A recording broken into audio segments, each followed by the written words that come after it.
जय हिंद साथियों।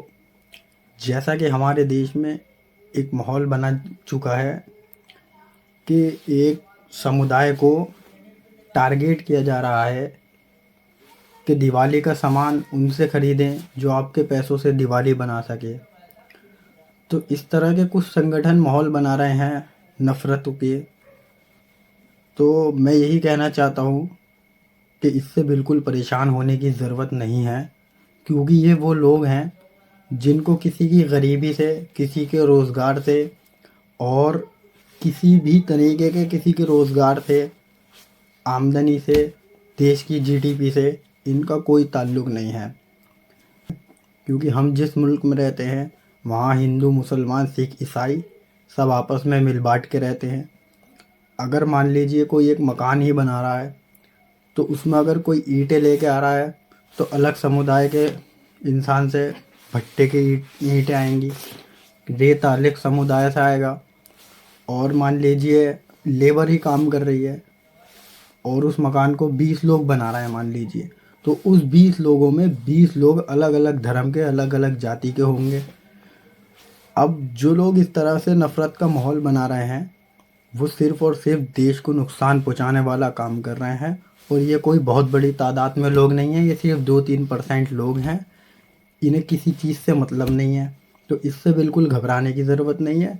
हम मुसलमान हैं, हमें क्या करना है, हमें हर उस इंसान से सामान ख़रीदना है जो कि कमज़ोर है, जिसका मान लीजिए काम छोटा है, छोटे तबके का है, छोटा आदमी है। हमें उसको देखते हुए उससे सामान ख़रीदना है, हमें किसी का धर्म देख के सामान नहीं खरीद। हम मुसलमान हैं, हम उस नबी की उम्मत हैं जिस पे पत्थर मारे गए, तो उस हमारे नबी ने कभी पलट कर जवाब नहीं दिया। अगर हमारे नबी पर कोई कूड़ा फेंकता था तो हमारे अजम भी मुस्कुरा दिया करते थे। ऐसे उन्होंने दीन की दावत दी और ऐसे इस्लाम को फैलाया।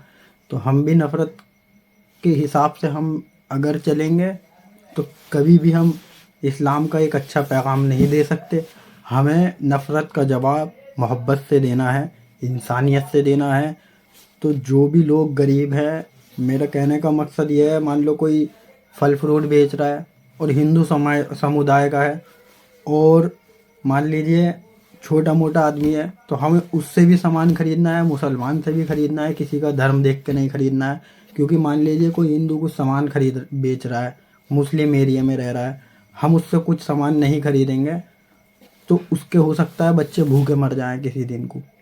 तो जब किसी हिंदू के या मुसलमान के बच्चे भूखे मरेंगे तो उन समुदायों का, उन संगठन का कोई आदमी नहीं आएगा उसकी मदद करने के लिए।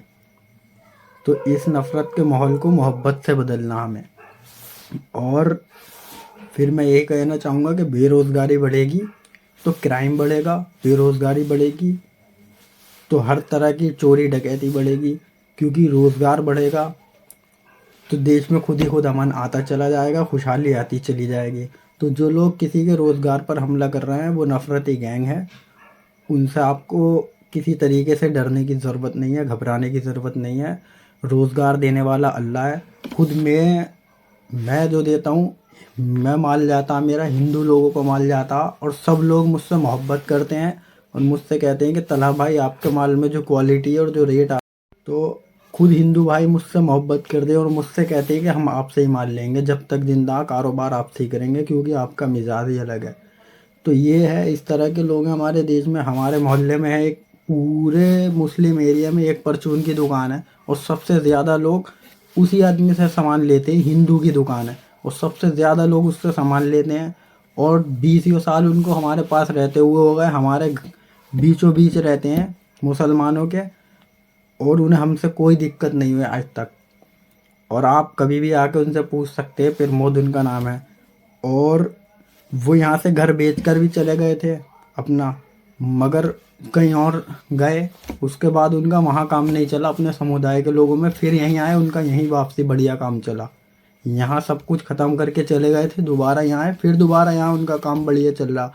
तो नफ़रत को मोहब्बत से बदलना हमें।